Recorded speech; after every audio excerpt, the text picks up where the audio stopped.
Dual nature of radiation and matters में आज last topic बचा हुआ है आपका वेव नेचर, क्योंकि पार्टिकल नेचर सारे डिस्कस हो गए थे। आज डिस्कस करते हैं वेव नेचर ऑफ मैटर्स। तो वेव नेचर्स ऑफ मैटर, तो अब वेव नेचर में कौन कौन से कैरेक्टरिस्टिक्स आ गए आपके, इसमें आपके आ जाएंगे interference, diffractions, polarisations. These are the wave natures of matters. और खैर इस पे अलग से ही चैप्टर्स है वेव ऑप्टिक्स, तो उसमें डिस्कस कर सकते हैं interference, diffraction and polarisation. And जो अभी डिस्कस किया प्रीवियस क्लासेस में, photo electric effect and Compton effect which involve energy and momentum transfer, radiation behaves as if it is made up of the bunch of particle, जो कि discuss किया हुआ है। Photo electric effect और जो होते हैं इसमें एनर्जी और मोमेंट दोनों ट्रांसफर होता है, और इसमें बेसिकली एनर्जी का ट्रांसफर बंच ऑफ पार्टिकल्स मतलब फोटॉन्स के रूप में होता है।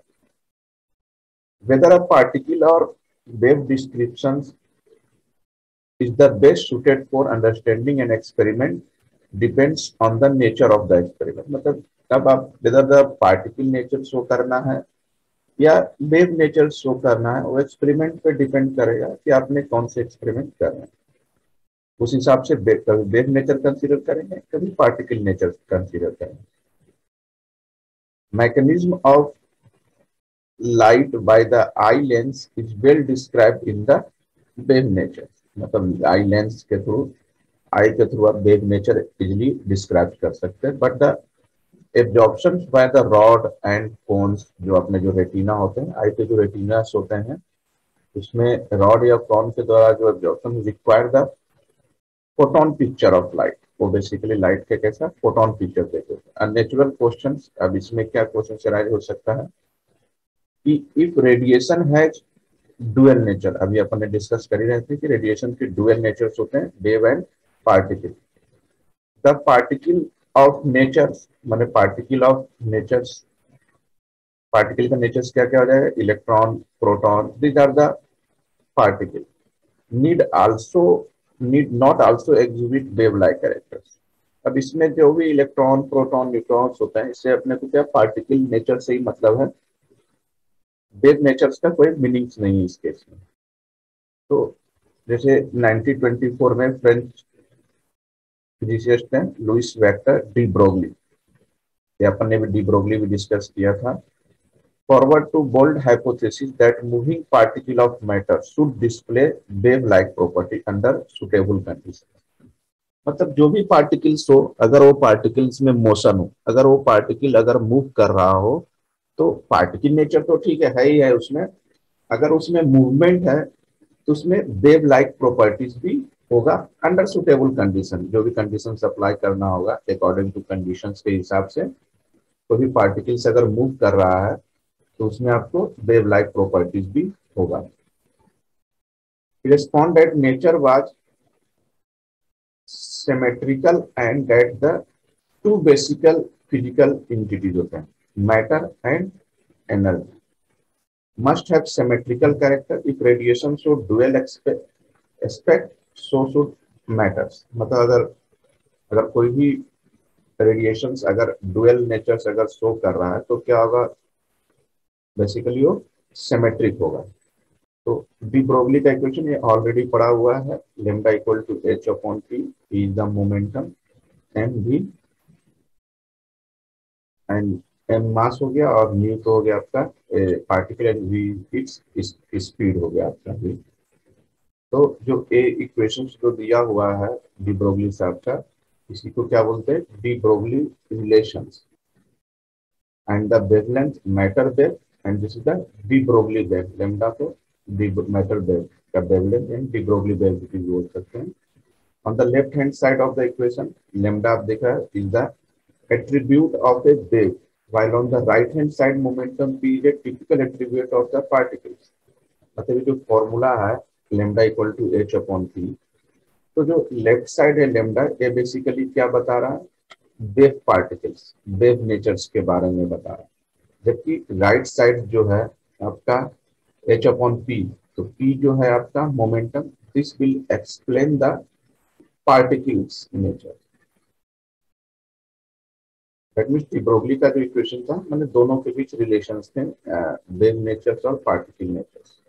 और एच तो खैर मालूम ही है, Planck's constant. Interesting to see that is satisfy also by photon के द्वारा भी सेटिस्फाई हो जाता है। जैसे P equal to H V upon सी, तो H इक्वल टू क्या हो जाएगा आपका, दिस इज H और A अपॉन P, तो C upon V, C upon V। और C अपॉन V को क्या बोलते हैं, lambda. So that is the de Broglie wavelength of a photon given by the above equation equal to the wavelength of electromagnetic radiations, of which photon is a quantum of energy and momentum. Photon basically क्या होता है, quantum of energy and momentum, मतलब packet के रूप में energy transfer हो जाता है।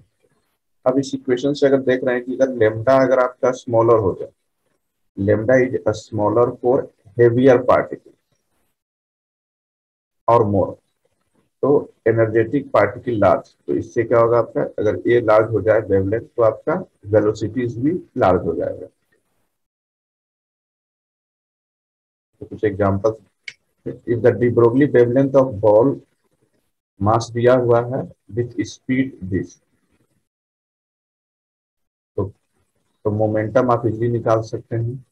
मास दिया हुआ है, वेलोसिटी, मास इनटू वेलोसिटी, इससे क्या आ जाएगा, वेवलेंथ आ जाएगा, H upon momentum. On the other hand, in the subatomic domain, the wave character of particle is significant and measurable। मतलब जो सब एटॉमिक पार्टिकल्स होते हैं उस केस में वेव कैरेक्टर और ज्यादा इंपॉर्टेंट हो जाता है। जैसे इलेक्ट्रॉन कंसीडर किया, जिसका मास m हो और charge e, accelerated from rest through a potential, मतलब इलेक्ट्रॉन को आप एक्सेलरेशंस दे दो, मतलब उसमें वेलोसिटीज दे दो through a potential, v potential से, तो इससे क्या होगा कि kinetic energy of electron equal to the work done. Kinetic energy basically क्या हो, इसके किसके, काइनेटिक एनर्जी आपका किसके इक्वल हो जाएगा, वर्क डन के इक्वल हो जाएगा। तो kinetic energy equal to work done TV, और एक काइनेटिक एनर्जी का फॉर्मूला होता है हाफ एम वी स्क्वायर। अब इसको किस में चेंज कर दो, मोमेंटम में चेंज कर देते हैं, तो हाफ एम वी स्क्वायर को मोमेंटम में चेंज करने के लिए क्या करेंगे, एम से ऊपर मल्टीप्लाई और एम से डिवाइड, मतलब ये हो जाएगा आपका एम से ऊपर मल्टीप्लाई, तो एम स्क्वायर वी स्क्वायर और नीचे एम हो जाएगा, और एम वी, तो इसको क्या लिख सकते हो, 1/2m, M square we square हो जाएगा, ये हो जाएगा एम वी का होल स्क्वायर, और एम वी क्या हो जाएगा आपका मोमेंटम, तो पी स्क्वायर अपॉन 2m हो जाएगा। और तो ए 2m को अपन के से मल्टीप्लाई कर देते हैं, तो पी स्क्वायर इक्वल टू हो जाएगा 2m K, that is P equal to under root 2m के।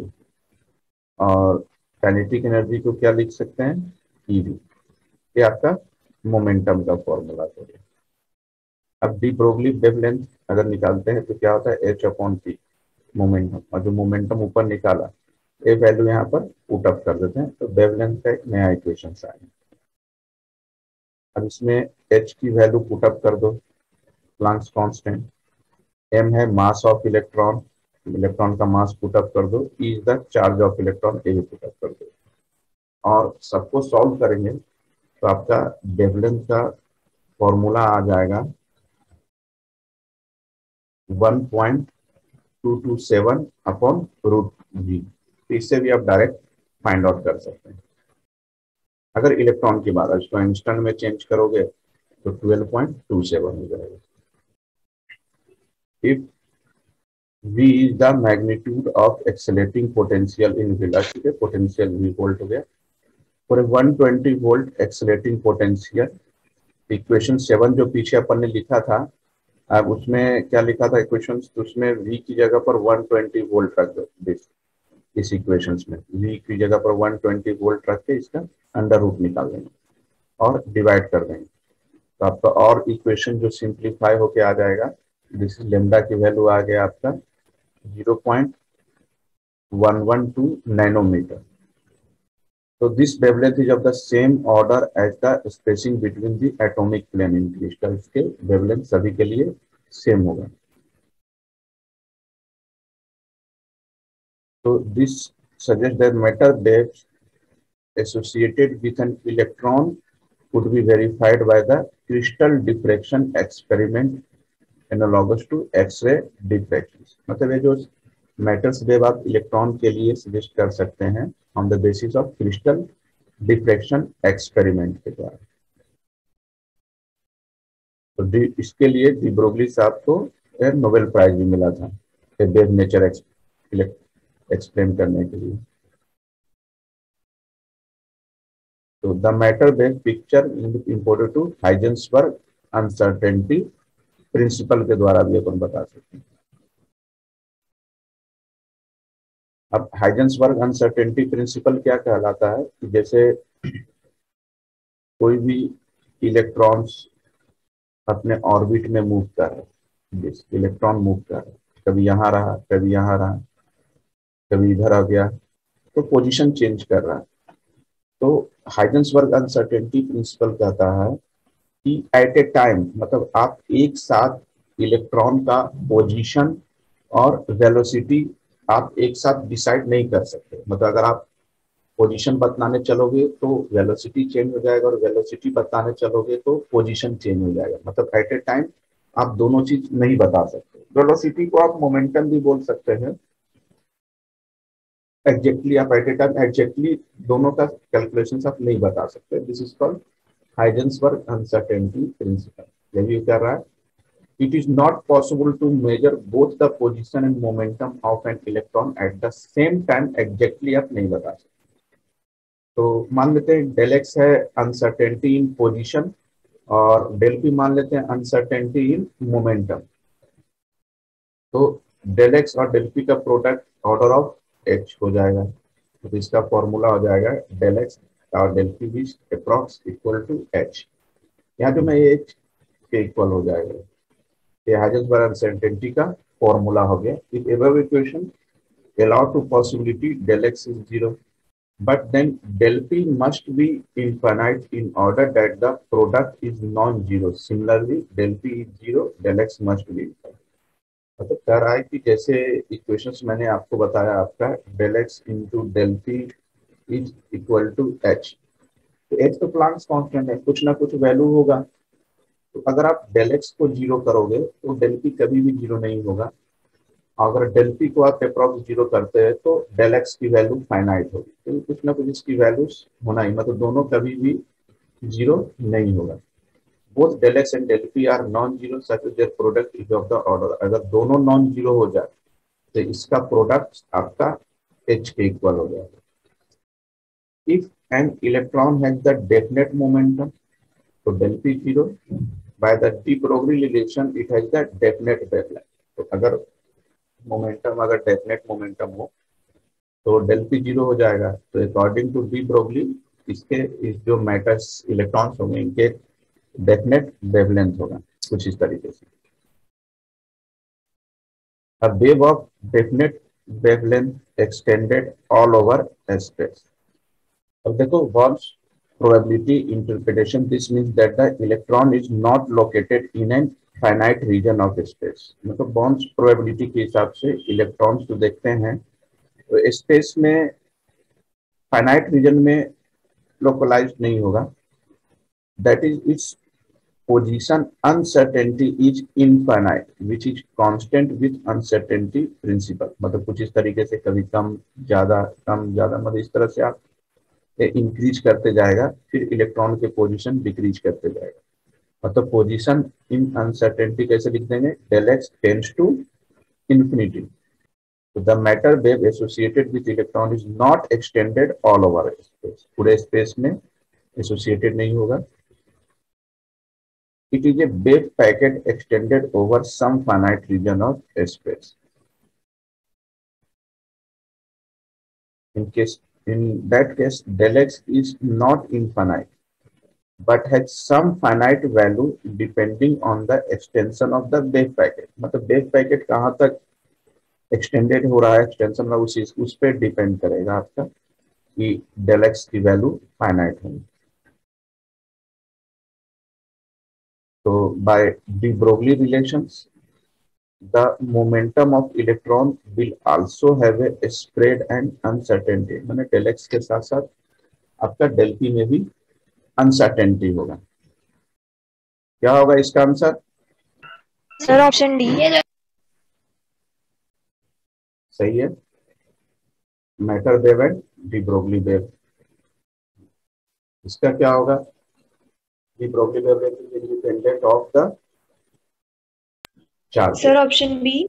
बी नहीं, सी होगा. और चार्ज पे, क्योंकि वेलोसिटी और मोमेंटम पर तो करता ही है ना, क्योंकि वेवलेंथ का फॉर्मूला क्या लिखते हैं, एच अपॉन पी या एच अपॉन एम वी. तो मोमेंटम पे तो डिपेंड किया, वेलोसिटी पे भी डिपेंड किया. चार्ज कहीं से कहीं तक नहीं आता है, तो चार्ज पे डिपेंड नहीं करता. अब देखो इसमें डिवीजन एंड हेल्मर एक्सपेरिमेंट. तो the wave nature of electron was first experiment verified bye CG division and LH German. मतलब इलेक्ट्रॉन्स का तो वेव नेचर, पार्टिकल नेचर तो शुरू से ही था, और वेव नेचर, इलेक्ट्रॉन का सबसे पहले वेव नेचर को एक्सपेरिमेंटली प्रूव किसने किया था? डिवीजन एंड जर्मन ने किया था. And independent G P Thomas in observe the diffraction effect with beam of electron scattered by crystal.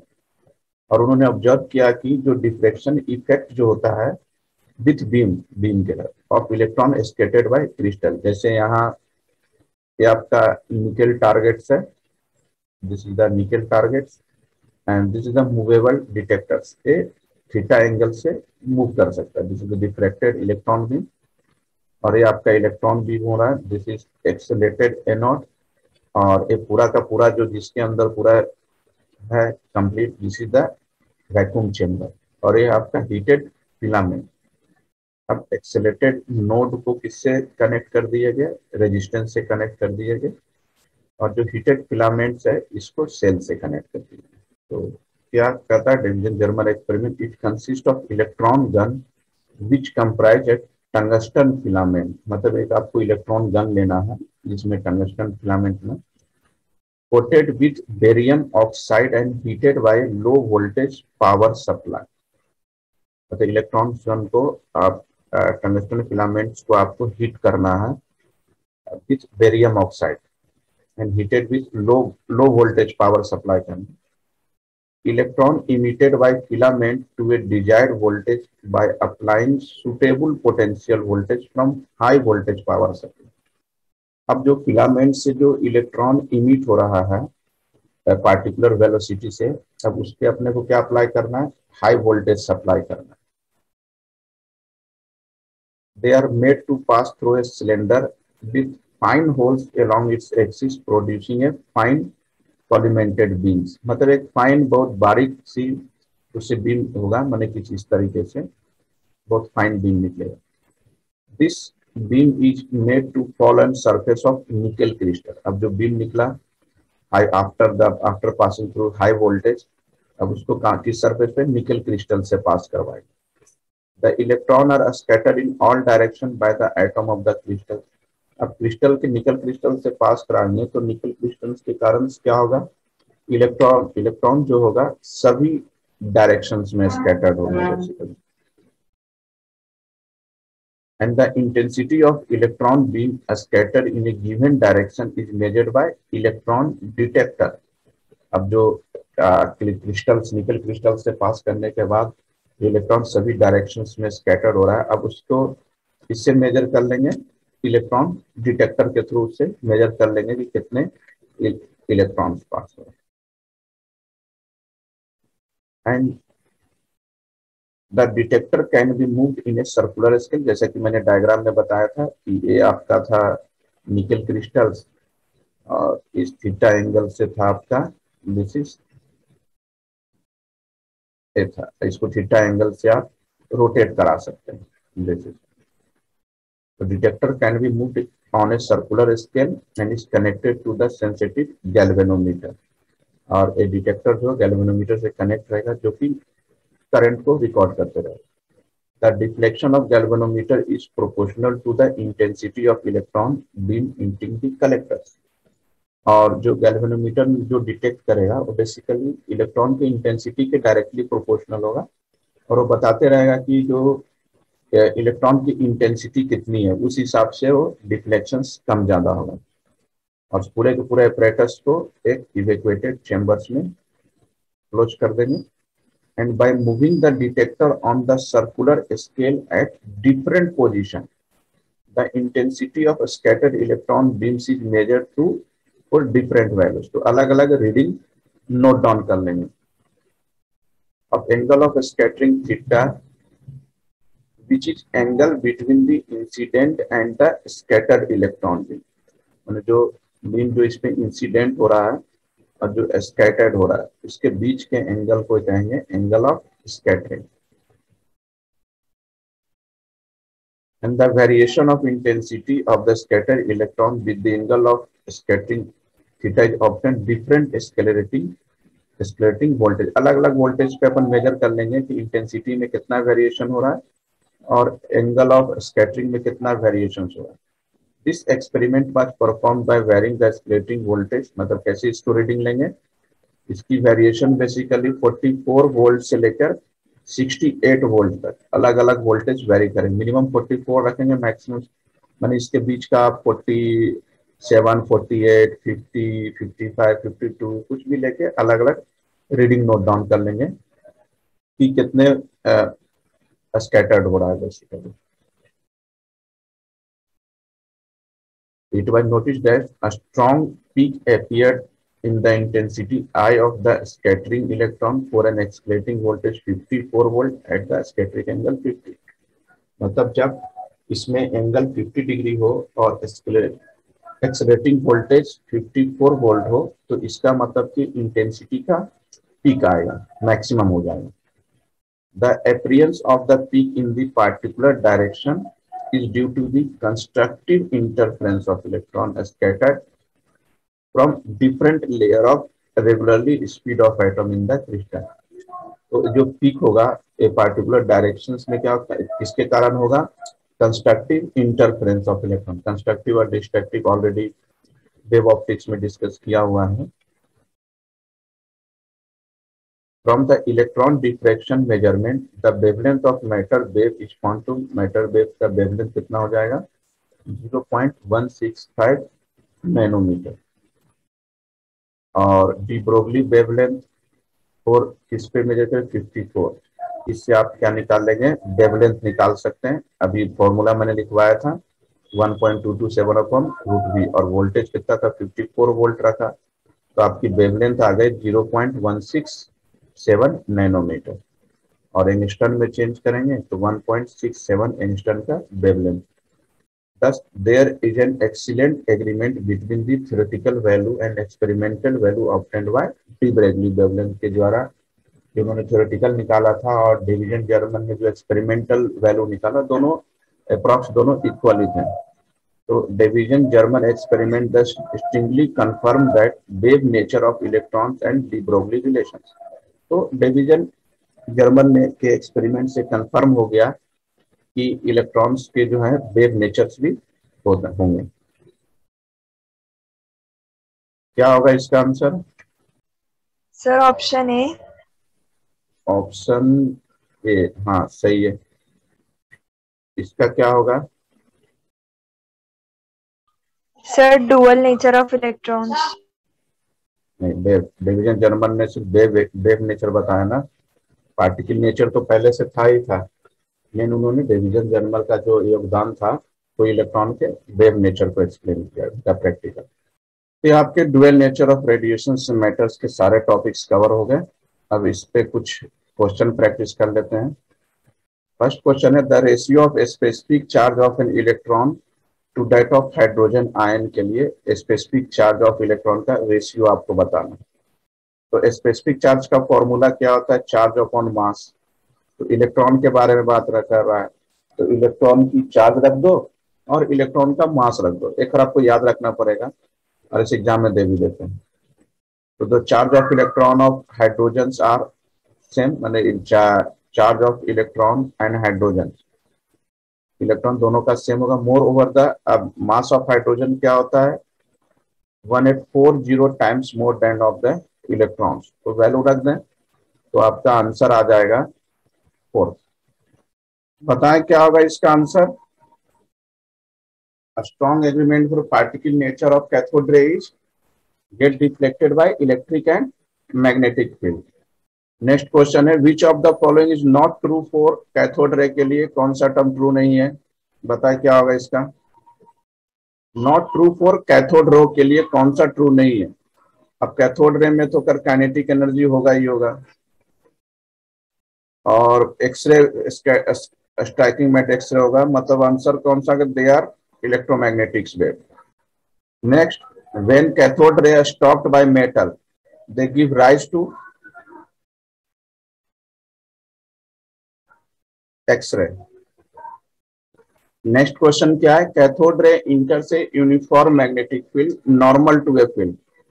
तो इसका पाथ क्या होता है basically, this circular path. In a transverse magnetic field the path of the electron arc of circle is circular.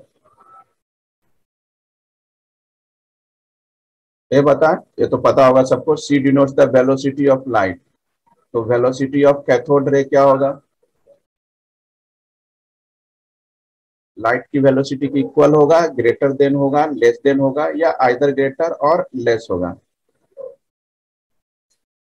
This is cathode ray travel with 1/10 of the velocity of light, that is मतलब less than हो जाएगा। ये बताएं, ये तो मैंने formula ही बताया। Cathode ray particle is accelerated from rest through a potential difference v volt. तो स्पीड ऑफ द पार्टिकल क्या हो जाएगा, √2 ev, क्योंकि kinetic energy half mv² equal to ev। इससे आप v निकाल सकते हैं। The direction of deflection of cathode ray particle passing through a magnetic field can be found bye.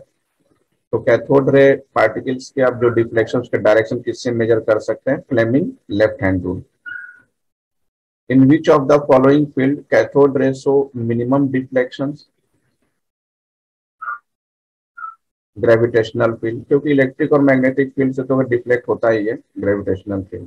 When cathode ray are produce in a discharge tube, the tube is filled by dark space. The dark space is known as, मतलब किससे field करते हैं basically, क्रोक्स dark space. तो ये मैंने एक dual nature of radiation आपका complete हो गया।